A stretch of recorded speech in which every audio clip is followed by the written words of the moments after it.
Hello friends, मैं आपकी प्यारी आरजे फनल। स्वागत है आपका मेरे चैनल पर। तो चलिए आगे सुनते हैं मेरी दूसरी कहानी, demons demon king's love. Chapter 2। Adrik की बाहों में एक लड़की। Hotel paradise. काल्पनिक नाम। एक लड़की रेड सिल्वर गाउन में एक रूम के डोर पर खड़ी, बस एक टक अपने एक्सप्रेशनलेस आंखों से सामने का नज़ारा देख रही थी। सामने बेड पर एक लड़का और लड़की एक दूसरे में पूरी तरह से खोए हुए थे। उन्हें अपने आसपास का कोई होश नहीं था, मगर उस लड़की की नजरें दरवाजे पर खड़ी लड़की पर ही थी। उसकी आंखों में एक शातिरपन और उसके होंठों पर एक शातिर स्माइल थी। वो लड़की अपने चेहरे पर मासूमियत लाती, बीबी, कल तुम्हारी मेरी बहन से शादी है। तुम्हें नहीं लगता तुम्हें यहाँ नहीं होना चाहिए था? वो आदमी, डोंट वरी जान, चाहे कुछ भी हो जाए मैं सिर्फ तुम्हारा ही रहूँगा। ये शादी मैं सिर्फ अपनी फैमिली के रेपुटेशन के लिए कर रहा हूँ, लेकिन मेरे दिल में तुम ही रहोगी हमेशा, जान। कहकर वो आदमी उस लड़की को और एक्साइटेड होकर चूमने लग पड़ा। ये सब सुन डोर पर खड़ी लड़की की आंखों से एक बूंद आंसू गिर गए। ये सुन डोर पर खड़ी लड़की की आंख से एक बूंद आंसू गिर गए। वो चुपचाप दरवाजा बंद कर वहां से उसी होटल के बाहर एरिया की ओर चलती। उसकी ऐसी हालत देख उस लड़की के दिल में एक तसल्ली मिल गई। वहीं उसी होटल के एक आलीशान प्राइवेट रूम का काफी सीरियस था। वहाँ अदृक अनायास के साथ उनके पीए और गार्ड्स थे, और उनके अलावा मल्होत्रा ग्रुप के सीईओ, प्रेसिडेंट और उनके कुछ लोग थे। वो सब इस वक्त काफ़ी सीरियसली किसी प्रोजेक्ट को लेकर बात कर रहे थे। कुछ देर की मीटिंग के बाद mister Malhotra, okay mister Kapoor, तो हमें आपकी सारी कंडीशन मंजूर है, इसलिए डील फाइनल समझिए। अदृक, डन मिस्टर मल्होत्रा। फिर मिस्टर मल्होत्रा अदृक और आर्यांश से हाथ मिलाकर वहाँ से चले गए। आर्यांश, चाचू भाई कल सुबह तक वापस आ जाएंगे, उनके साथ वो भी आ रहे। अदृक, हम अब घर जाओ। अदृक, अब तुम घर जाओ। आर्यांश, आप?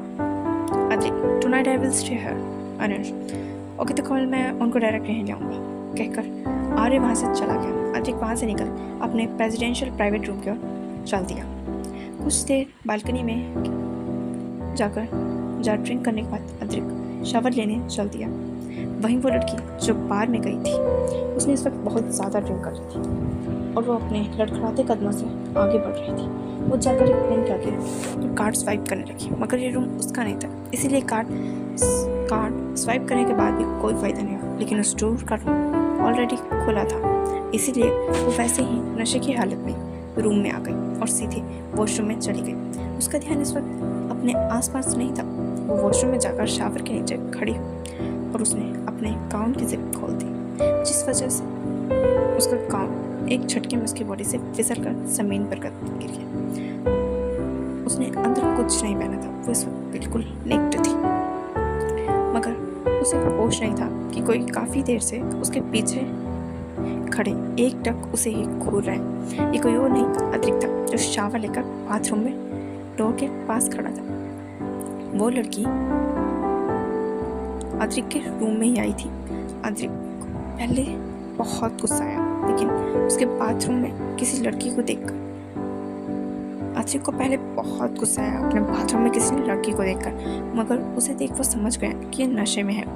लेकिन उसकी हैरानी का ठिकाना तो तब नहीं रहा जब उसने देखा कि वो लड़की अपने कपड़े उतार नहाने लगी। वो अपनी लाइफ में पहली बार किसी लड़की को इस तरह से देख रहा था। उसकी आंखें बस उसके गोरे हीरे जैसे चमकते बदन पर ही टिक गई थी। उसकी perfect body shape, perfect curves, काले भूरे घने लंबे बाल जो उसकी कमर के थोड़ा नीचे तक आते थे, उसका दूध जैसा मखमली बदन। अदृक को पहली बार किसी लड़की को देख अपनी बॉडी में हलचल महसूस हो रही थी।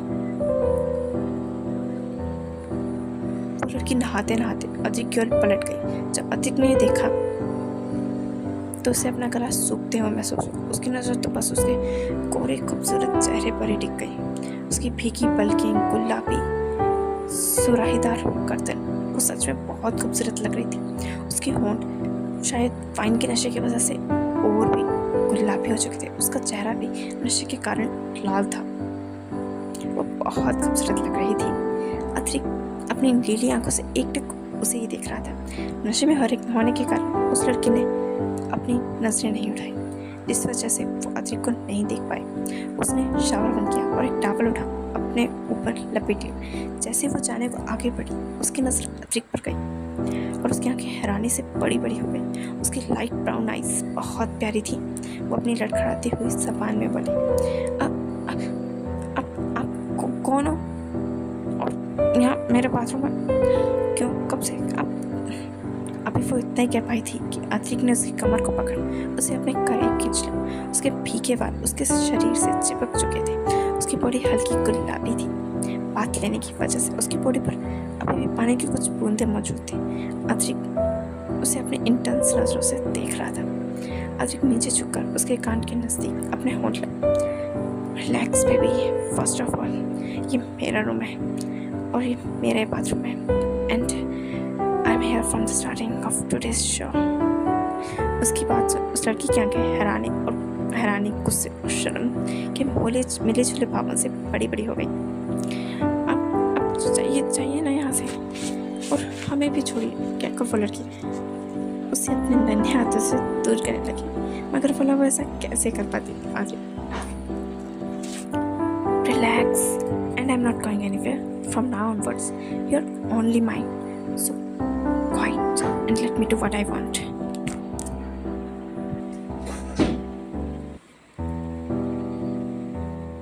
असल में नशे की वजह से उसका दिमाग काम नहीं कर रहा था और उसकी आंखें भारी हो रही थी। वो बड़ी मुश्किल से अपनी आंखें खोल पा रही थी, लेकिन अब और उससे उसकी आंखें खुल नहीं पाई और वो अतरिक की बाहों में गहरी नींद में चली गई। अतरिक ने उसे अपनी बाहों में उठाया और उसे लेकर किंग साइज बेड पर आ गया। उसने बड़े प्यार से उसे बेड पर लेटाया और खुद भी उसे हक करके उसके साइड में लेट गया। उसका चेहरा अतरिक के सीने में छुपा हुआ था। अगले दिन सुबह का वक्त। यहीं पर हमारा चैप्टर 2 खत्म होता है। अगर आप इस कहानी को सुनना चाहते हैं तो बने रहिए मेरे यानी आरजे फैन के साथ।